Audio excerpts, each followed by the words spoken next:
Internships, are they valuable at the start of your career or during change of the career? Is it something that you would think would benefit people who are in those situations? I wouldn't just restrict it to internships. I think and I've had a conversation on it yesterday with some person who was actually, in some respects, felt he were taking a step back to move forward. But there's nothing wrong with that. Nothing wrong with taking a step back to move forward.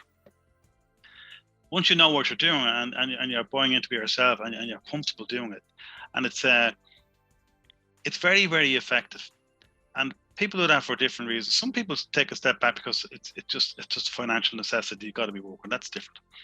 But sometimes you've got to take a step back just to get where you want to be.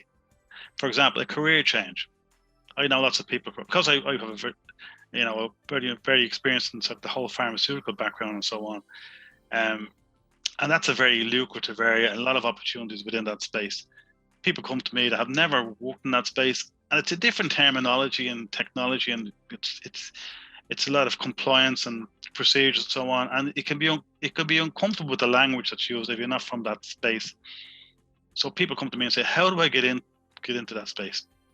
And okay, you can get qualifications and so on, but sometimes that can take a while. So how do you get in the short term? Well, the short term you get in by just taking a step back. It might mean going into the warehouse. It might mean going into an operator role. It doesn't matter, because once you get the foot in the door of that organization, you can still be doing an external course while you're in the role. One of the great things about those companies within the pharma space, for example, they provide ongoing training within the environment anyway, but you're also building up your own skills, and if you have the skills from the other areas and you have the ability, you will progress.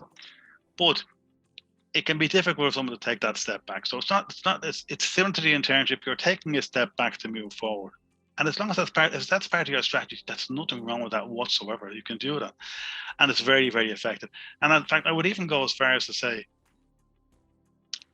don't be put off even by, for example, volunteering your services to go into an industry or get some experience of an area you want to be involved in, just on a volunteer pro bono basis, just to get the experience and the exposure and to build up your network and to hear of opportunities.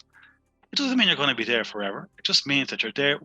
It's almost like a free course, only it's a real live course where you're actually really involved in a live company, a live operation.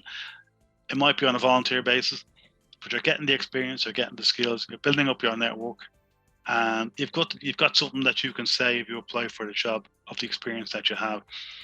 Now, I wouldn't advocate everybody goes out and starts volunteering to do work for nothing, but this is part of the whole being innovative in your job search approach. Do whatever you need to do to give you that competitive advantage, and then you'll make progress. Don't think of it as negative.